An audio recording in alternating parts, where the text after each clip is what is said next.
नमस्कार मित्रों, आप सबका एडवोकेट कपीश श्रीवास्तव के साथ आज की चर्चा में स्वागत है। आज का जो हमारा विषय है वो यूपी रेवेन्यू कोड 2006 में उत्तराधिकार का निर्णय कैसे होगा उसको समझना है। यूपी रेवेन्यू कोड 2006 में उत्तराधिकार को कहा गया है न्यागमन या डेवोल्यूशन।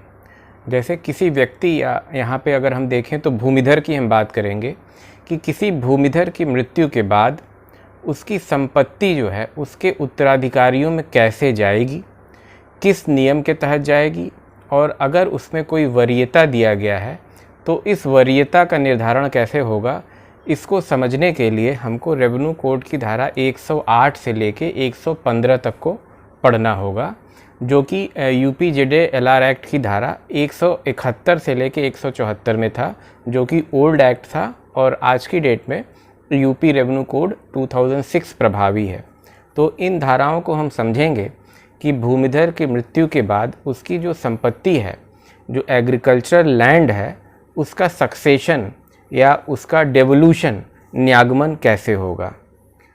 जो रेवेन्यू कोड है उसमें एक महत्वपूर्ण बात यह है कि इसमें रिलीजन का कोई मतलब नहीं है, ये एक सेकुलर लॉ है।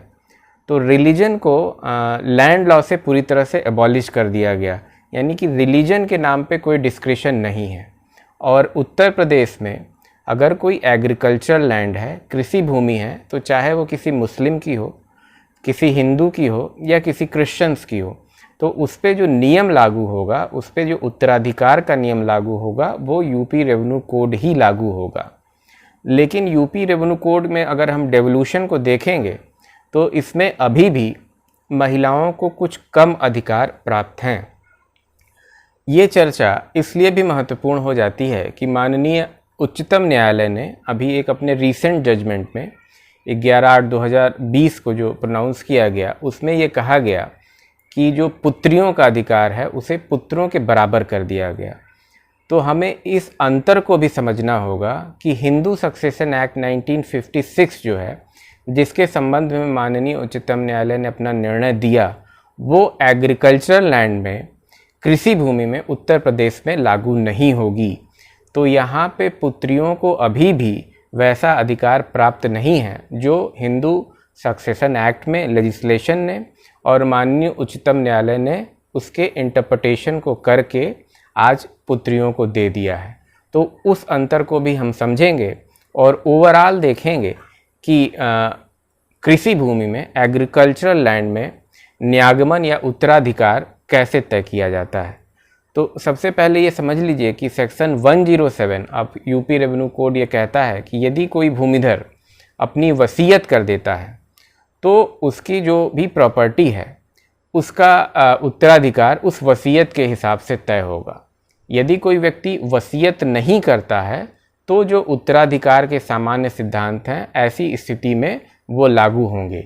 यानी कि वसीयत करके वो उत्तराधिकार के सामान्य नियम को बदल सकता है। एक भूमिधर अपनी प्रॉपर्टी को अपने जो लीगल एयर्स हैं, जो उसके ब्लड रिलेशंस हैं, उसके पुत्र हैं, पुत्रियां हैं या उसकी वाइफ है, उससे इतर भी किसी व्यक्ति को दे सकता है। ये अधिकार धारा 107 यूपी रेवेन्यू कोड उसे देती है। और अगर वो अपने इस अधिकार का उपयोग नहीं करता है और उसकी मृत्यु हो जाती है तो किन स्थितियों में उसका उत्तराधिकार तय किया जाएगा, किन आधारों पे उसका उत्तराधिकार तय किया जाएगा, इसकी व्यवस्था धारा 108 में दी गई है। तो सेक्शन 108 जो है वो बताता है कि पुरुष भूमिधर आसामी या सरकारी पट्टेदार के उत्तराधिकार का सामान्य क्रम क्या होगा। उसमें ये महत्वपूर्ण है कि धारा 108 की जो सब क्लास 1 है वो उत्तराधिकार के सामान्य सिद्धांत को बताता है। तो उत्तराधिकार के सामान्य सिद्धांत में सबसे पहले ये है कि जो heirs specified in 1 clause shall take equal share. तो आप देखेंगे कि एक क्रम निर्धारित है, जैसे ABC एक क्रम बना हुआ है। तो A के अंतर्गत जो जो भी उत्तराधिकारी आएंगे, मान लीजिए सन है, विडो है और अनमैरिड डॉटर है किसी एक क्लॉज के अंतर्गत, तो ये तीनों इक्वल शेयर्स प्राप्त करेंगे। उसके बाद दूसरा नियम ये है कि दूसरा नियम प्रेफरेंस का है। जैसे ये एक ही क्लॉज में आने वाले 3 लोग हैं जिन्हें इक्वल शेयर मिलेगा, लेकिन जो सक्सेसिव क्लॉज में आएंगे वो जो पहले क्लास में आते हैं वो बाद के क्लास में आने वाले लोगों को एक्सक्लूड करेंगे। Heirs specified in preceding clause shall exclude heir specified in succeeding clause. जैसे कि पहला जो क्लॉज है उसमें अगर सन, विडो और अनमैरिड डॉटर आती है और बाद के क्लास में फादर और मदर आते हैं, तो पहला क्लास यानी सन, अनमैरिड डॉटर और विडो जो है फादर और मदर को एक्सक्लूड कर देंगे, यानी फादर और मदर को ऐसी स्थिति में कोई प्रॉपर्टी नहीं मिलेगी। और जो फर्स्ट कैटेगरी में लोग आए हुए हैं, पुत्र, अनमैरिड डॉटर और विडो, उसी को ये प्रॉपर्टी मिलेगी। तो ये दूसरा सिद्धांत हुआ। पहला सिद्धांत ये हुआ कि एक क्लास में जितने लोग आ रहे हैं उन्हें बराबर का शेयर्स मिलेगा, और दूसरा सिद्धांत ये हुआ कि जो बाद के क्लास में जो लोग आ रहे हैं उनको पहले क्लास वाले लोग एक्सक्लूड कर देंगे। उसके बाद इसमें एक और सिद्धांत दिया हुआ है कि जहाँ पे विडो की संख्या 1 से ज़्यादा है तो उसमें जो भी 2 या 3 विडो हैं वो दोनों मिलाकर एक शेयर लेंगी, और विडो को ये प्रॉपर्टी तभी मिलेगी जबकि वो कोई रीमैरिज नहीं करती है। तो ये धारा 108 में उत्तराधिकार के सामान्य सिद्धांत बताए गए हैं। उसके बाद सेक्शन 108 का सब क्लॉज 2 हम देखेंगे कि अगर किसी मेल भूमिधर की मृत्यु हो जाती है तो उसकी प्रॉपर्टी कैसे जाएगी उसके उत्तराधिकारियों में। तो सेक्शन 108 सब क्लॉज 2 ये कहता है, the following relatives of the male bhumidhar, asami और government lessee are heir subject to the provision of subsection 1, namely, यानी भूमिधर के मरने के बाद जो पहला क्लॉज बनाया हुआ है ए, सेक्शन 108(2) का सब क्लॉज ए, जो ये कहता है कि widow, unmarried daughter and the male lineal descendant in the male line of descent per stirpes. तो ये पहला क्लॉज है, यानी कि विडो को, अनमैरिड डॉटर को और मेल लाइन में आने वाले मेल डिसेंडेंट को इक्वल शेयर्स मिलेंगे। तो जो भी शेयर्स होगा, अगर ये 3 हैं तो वो तीनों में इक्वली बट जाएंगे। उसके बाद क्लॉज बी में मदर और फादर को कहा गया है। तो अगर क्लॉज ए के लोग जीवित हैं तो मदर और फादर को कुछ भी नहीं मिलेगा, और क्लॉज ए के लोग अगर नहीं हैं तो क्लॉज बी में मदर और फादर आ रहे हैं तो ये प्रॉपर्टी उनको मिलेगी। फिर उसके बाद क्लॉज सी जो है वो डिलीट कर दिया गया है। फिर क्लॉज डी में मैरिड डॉटर आती है। तो मैरिड डॉटर जो है, widow, unmarried daughter, male lineal descendant, mother और फादर के बाद जो है मैरिड डॉटर की स्थिति रखी गई है। तो जहाँ पे विधवा, अनमैरिड डॉटर और पुत्र नहीं है और मदर और फादर भी भूमिधर के नहीं हैं, तो ऐसी स्थिति में मैरिड डॉटर्स को यूपी रेवेन्यू कोड में ये राइट मिल रहा है। अब इसको अगर आप हिंदू सक्सेशन एक्ट से डिफ्रेंशिएट करें तो वहाँ देखिएगा कि मैरिड डॉटर को आज की डेट में इक्वल राइट्स दे दिया गया है, जबकि यूपी रेवेन्यू कोड में मैरिड डॉटर काफ़ी बाद में आ रही है, जहाँ पे विडो नहीं है, उसका पुत्र नहीं है या कोई मेल लीनियर डिसेंडेंट कोई और नहीं है, भूमिधर के माता और पिता भी नहीं है। ऐसी स्थिति में मैरिड डॉटर्स चौथे क्रम में यहाँ पे रखी गई है और उसको वो राइट इन लोगों के न रहने पे मिलेगा। अब ये 2 टर्म आता है वो हम समझ लेते हैं। एक टर्म है, ये कहता है मेल लीनियर डिसेंडेंट, और दूसरा टर्म है male lineal descendant in the male line of descendant. तो मेल लीनियर डिसेंडेंट जो है, male children including daughter sons. तो किसी भी परिवार में जो भी मेल चिल्ड्रेन हैं वो मेल लीनियर डिसेंडेंट की परिभाषा में आएंगे। जैसे पुत्री का बेटा है वो भी इस परिभाषा के अंतर्गत आ जाएगा, लेकिन जो कि उत्तराधिकार में यूपी रेवेन्यू कोड में वर्ड यूज हुआ है male lineal descendant in the male line of descendant. तो इसमें पुरुष वर्ग में आने वाले सारे पुरुष इसमें शामिल हैं 3 पीढ़ियों तक। जैसे पुत्र, पुत्र का पुत्र, पुत्र के पुत्र का पुत्र।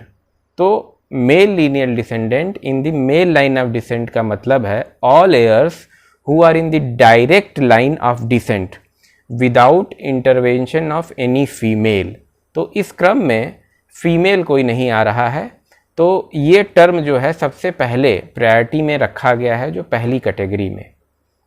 तो ये था सेक्शन 108 जो किसी मेल भूमिधर की मृत्यु पे उसके उत्तराधिकार का क्या क्रम होगा ये बताता है।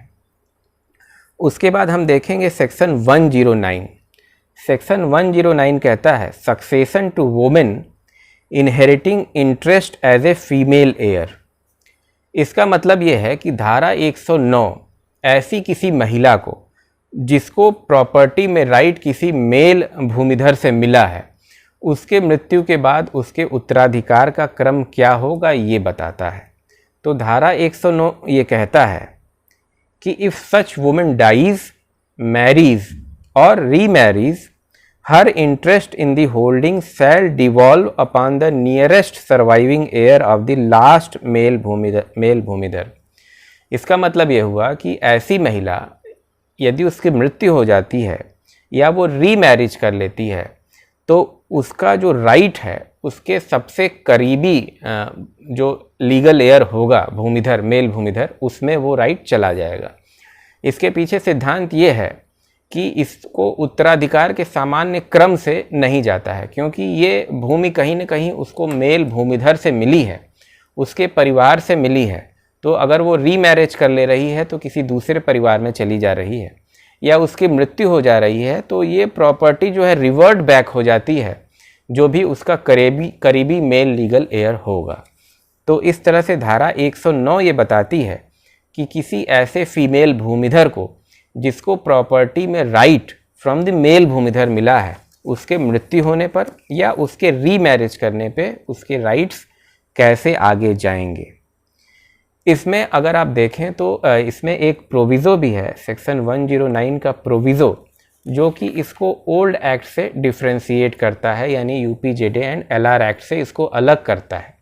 इसमें यह कहा गया कि ऐसी कोई महिला जो एज ए डॉटर इनहेरिट कर रही है, मतलब कि पिता से जहां पुत्री को ये राइट मिल रहा है, तो ऐसी स्थिति में उस पुत्री के मरने पे उसका ये अधिकार मेल भूमिधर में वापस नहीं जाएगा, बल्कि इसका निर्धारण धारा 110 जो कि ये बताता है कि कोई महिला अगर कोई प्रॉपर्टी सेल्फ एक्वायर्ड करती है या उसको गिफ्ट में मिलता है या विल के जरिए मिलता है, तो उसमें उत्तराधिकार का क्रम क्या होगा। तो जहाँ एक डॉटर अपने फादर से कोई राइट इनहेरिट कर रही है, तो उसका डेवोल्यूशन कैसे होगा उसको देखने के लिए हम सेक्शन 110 को देखेंगे।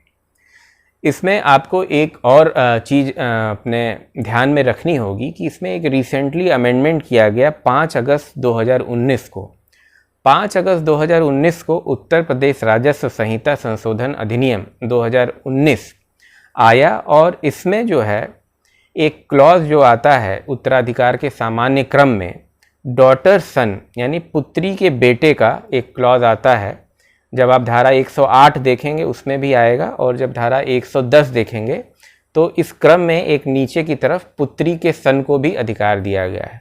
तो वहाँ पे पुत्री के सन के साथ साथ, यानी पुत्री के पुत्र के साथ साथ अनमैरिड डॉटर यानी अविवाहित पुत्री, यानी अब हो गया पुत्री का पुत्र और पुत्री की अविवाहित पुत्री। तो कहीं न कहीं महिलाओं को धीरे धीरे इंक्लूड करने का काम लेजिस्लेशन ने किया है। महिलाओं को ज़्यादा अधिकार देने का काम अब उत्तर प्रदेश राजस्व संहिता में भी हो रहा है, जो कि कृषि भूमियों से संबंधित है, जहाँ पे हमने देखा कि माननीय उच्चतम न्यायालय ने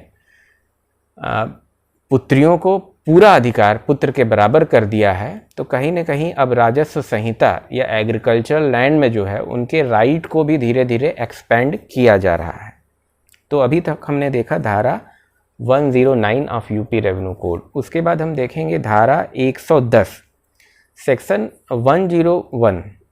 ये कहता है succession to women holding otherwise than as a female heirs. जहाँ पे महिला को कोई अधिकार एज ए फीमेल एयर होने के कारण नहीं मिला है, बल्कि कोई प्रॉपर्टी उसको गिफ्ट में मिली हो या विल से मिली हो या उसने खुद परचेज करी हो, तो ऐसे में उसके उत्तराधिकार का क्रम जो हमने धारा 109 में देखा था कि नियरेस्ट मेल लीनियल डिसेंडेंट के पास चला जाता है, वो न होके वो धारा 110 में जो क्रम दिया है उसके हिसाब से जाएगा। तो धारा 110 में सबसे पहले क्लॉज में यह है सन अनमैरिड डॉटर, सन्स सन, सन्स सन्स सन्स। उसके बाद है हस्बैंड, उसके बाद है मैरिड डॉटर। तो जो साधारण सिद्धांत हमने समझा था कि जो पहले क्लास में है पुत्र, अविवाहित पुत्री और अदरवाइज जो और लोग हैं, इन सब में इक्वल शेयर्स बट जाएंगे और इन लोग के न रहने पे ये प्रॉपर्टी जो दूसरे क्लास में हस्बैंड बी में है उनके पास जाएगी। अगर ये लोग अवेलेबल हैं तो ये प्रॉपर्टी हस्बैंड को नहीं मिलेगी और हस्बैंड के न रहने पे ये प्रॉपर्टी उस महिला के पुत्री, विवाहित पुत्री है, उसको भी मिलेगा। इसमें आप देखेंगे कि जहां गैर विवाहित अविवाहित पुत्री को पहले क्लास में स्थान दिया गया है, मैरिड डॉटर को तीसरे क्लॉज में स्थान दिया गया है। तो विवाहित पुत्री को अभी भी राइट में कम उसको अधिकार दिया गया है। उसके बाद देखिए धारा 111 section 111 of the UP revenue code, ये कहता है saving as to religious endowment etcetera. तो इस धारा में ये बताया गया है कि जो भी धार्मिक विन्यास की प्रॉपर्टी है, चाहे वो हिंदू देवस्थान की प्रॉपर्टी हो, किसी मठ की प्रॉपर्टी हो, कोई देवोत्तर संपत्ति हो या किसी मुस्लिम वक्फ की प्रॉपर्टी हो, और ख़ास तौर से हम एग्रीकल्चरल लैंड की बात कर रहे हैं, तो जहाँ कृषि भूमि पे किसी धार्मिक विन्यास का अधिकार है, खतौनी में उसका नाम है या किसी मुस्लिम वक्फ बोर्ड के नाम है, तो ऐसी स्थिति में उसके उत्तराधिकार का निर्धारण राजस्व संहिता से नहीं होगा बल्कि उसके पर्सनल लॉ से होगा। यानी मुस्लिम वक्फ की स्थिति में वो मुस्लिम लॉ से उसका निर्धारण होगा और हिंदू देवस्थान की अगर कोई भूमि है तो उसका निर्धारण हिंदू लॉ से होगा। तो ये एक बहुत बड़ा अंतर जो है किया गया। यहाँ पे यूपी रेवेन्यू कोड एप्लीकेबल नहीं होगा जहाँ पे कोई प्रॉपर्टी किसी रिलीजियस एंडाउमेंट की है। उसके बाद सेक्शन 112 जो ये कहता है कि उत्तरजीविता द्वारा सह खातेदार के हितों का संक्रमण। तो सामान्य सिद्धांत उत्तराधिकार का जो है वो राजस्व संहिता में दिया है। उत्तरजीविता का जो सिद्धांत था वो हिंदू जो ट्रेडिशनल लॉ था उसमें आया, जो कि मिताक्षरा में था। सामान्यतः सर्वाइवरशिप जो है या उत्तरजीविता का सिद्धांत है उसमें जो बालक है, पुत्र है, उसको बाय बर्थ राइट दिया गया। शुरुआती दौर में फीमेल्स को राइट नहीं दिए गए थे। तो सर्वाइवरशिप द्वारा कैसे प्रॉपर्टी एलिनेट होगी ये धारा 112 में दिया गया है। तो इसको हम एक तरह से राजस्व संहिता में जो उत्तराधिकार के सामान्य सिद्धांत दिए हैं उनके एक अपवाद के रूप में समझ सकते हैं। तो एक स्थिति दी हुई है कि जहां दो या दो से अधिक विधवाएं हैं और उसमें से किसी एक की मृत्यु हो जाती है या अगर वह पुनर्विवाह कर लेती है तो उसकी प्रॉपर्टी जो रिमेनिंग विडोज़ हैं उनमें सर्वाइवरशिप द्वारा या उत्तरजीविता के सिद्धांत के द्वारा ट्रांसफ़र हो जाएगी। वहाँ पे हम उत्तराधिकार का सामान्य क्रम नहीं देखेंगे, बल्कि अगर दो वीडो हैं और किसी एक की डेथ हो गई या उसने रीमैरिज कर लिया तो जो वीडो बची है वो प्रॉपर्टी या वो शेयर उस रिमेनिंग वीडो के पास चला जाएगा। ये धारा 112 कहती है। और इसी तरह की स्थिति सेक्शन 112 के सब क्लॉज 2 में दिया हुआ है कि जहां अगर सह खातेदार हैं किसी भूमि के और दो सह खातेदार मान लीजिए हैं और उस दो में से किसी एक की मृत्यु हो जाती है और उसका कोई उत्तराधिकारी नहीं है, तो ऐसी स्थिति में उसका शेयर जो है जो जीवित सह खातेदार है उसमें जो है उत्तरजीविता के सिद्धांत से ट्रांसफ़र हो जाएगा। तो ये एक तरह का एक्सेप्शन हो गया उत्तराधिकार के सामान्य क्रम का। अब हम देखेंगे कि धारा 114 जो है सेक्शन 114 ये बताता है कंडीशंस रिगार्डिंग डेवोल्यूशन। एक तरह से ये भी एक तरह के सामान्य सिद्धांत बताता है। कुछ ऐसी कंडीशंस ये बता रहा है जो उत्तराधिकार का निर्धारण करते समय आ सकती हैं। एक ऐसी कंडीशन है कि जहां भूमिधर की मृत्यु के समय उसका बच्चा यदि गर्भ में है तो क्या स्थिति होगी। तो ये एक प्रिजम्पशन करता है कि अगर भूमिधर की मृत्यु के समय कोई उसका बच्चा उसकी पत्नी के गर्भ में है तो ये माना जाएगा कि उस बच्चे का जन्म उसकी मृत्यु से पहले ही हो चुका है। तो उसका निर्धारण इस तरह से होगा। एक दूसरी काल्पनिक स्थिति दी गई है कि अगर कोई दो भूमिधर हैं और उसमें से किसकी मृत्यु पहले हुई है, इसका निर्धारण करना है उत्तराधिकार के क्रम को निश्चित करने के लिए, तो ये माना जाएगा कि जो छोटा है वो बाद में सरवाइव किया है, यानी कि बड़े की मृत्यु पहले हुई है। ये एक ऐसी काल्पनिक स्थिति है जहाँ पे पता नहीं है कि किसकी मृत्यु कब हुई है। तो ये एक स्थिति बन गई। एक बहुत बड़ा महत्वपूर्ण परिवर्तन धारा 114 में किया गया। अगर किसी भूमिधर की उसके किसी उत्तराधिकारी ने हत्या कर दी है तो वो उत्तराधिकारी नहीं होगा। ऐसी व्यवस्था हिंदू सक्सेशन एक्ट 1956 में था, लेकिन ओल्ड यूपी JDLR एक्ट में ऐसी व्यवस्था नहीं थी और हत्यारा भी जो है अपने जो उसके प्रीडेसेसर्स हैं उसके राइट को इनहेरिट कर पाता था। लेकिन अब ये परिवर्तित कर दिया गया है और अब इसको हिंदू सक्सेशन एक्ट के इक्वली कर दिया गया है कि आज की डेट में अगर कोई भूमिधर है और उसके किसी वारिस ने उसकी हत्या कर दी है या उसके हत्या के अबेटमेंट में शामिल रहा है तो वो उसका उत्तराधिकारी नहीं हो सकता है। तो ये एक बहुत बड़ा महत्वपूर्ण परिवर्तन यूपी रेवेन्यू कोड 2006 के द्वारा किया गया उत्तराधिकार के सामान्य क्रम में। उसके बाद धारा 115 जो है वो राजगामी संपत्ति के बारे में बताता है कि जहाँ किसी भूमिधर की मृत्यु हो जाती है और अपना वो कोई उत्तराधिकारी नहीं छोड़ के जाता है, उसका कोई लीगल एयर उत्तराधिकार के जो सामान्य क्रम में दिए हुए हैं उसमें से नहीं प्राप्त हैं, तो ऐसी संपत्ति जो है वो स्टेट में वेस्ट हो जाती है। उपजिलाधिकारी उसका कब्जा ले सकता है और उसको एक कृषि पट्टे के रूप में वो किसी अन्य को पट्टा कर सकता है। तो हमने ये देखा धारा 108 स्पेसिफिकली 108 से 115, धारा 107 वसीयत के बारे में थी। तो अगर वो व्यक्ति वसीयत कर देता है तो उत्तराधिकार के सामान्य क्रम से उसे नहीं गुजरना होगा, और यदि कोई व्यक्ति बिना वसीयत किए मृत्यु हो जाती है उसकी और उसकी कोई एग्रीकल्चरल लैंड है तो पुरुष होने की स्थिति में धारा 108 और महिला होने की स्थिति में धारा 109 और 10 के अनुसार उसके उत्तराधिकार का क्रम का निर्धारण होगा। ये थोड़ा सा टेक्निकल है, आपको बेयर एक्ट या किताब साथ में रखना होगा और इन सिद्धांतों के साथ आपको इसे समझने का प्रयास करना होगा। ये बहुत रेलेवेंट इसलिए इस समय हो गया कि ऑनरेबल सुप्रीम कोर्ट ने ये जजमेंट दिया कि डॉटर्स को बराबर का अधिकार दे दिया गया है। इसमें बहुत सारी क्वेरीज बार बार आ भी रही थी कि एग्रीकल्चरल लैंड में क्या स्थिति होगी, तो इसलिए आज मैंने स्पष्ट कर दिया है कि एग्रीकल्चरल लैंड है उसमें ऑनरेबल सुप्रीम कोर्ट का निर्णय जो है एप्लीकेबल नहीं है। कोई भी एग्रीकल्चरल लैंड है तो उसके उत्तराधिकार का क्रम का निर्धारण उत्तर प्रदेश राजस्व संहिता 2006 में जो भी धाराएं दी हुई हैं उस हिसाब से होगा। आज के लिए इतना ही। मुझे देखते रहें, सब्सक्राइब अगर आपने नहीं किया है तो सब्सक्राइब कर लें। गुड नाइट, नमस्कार।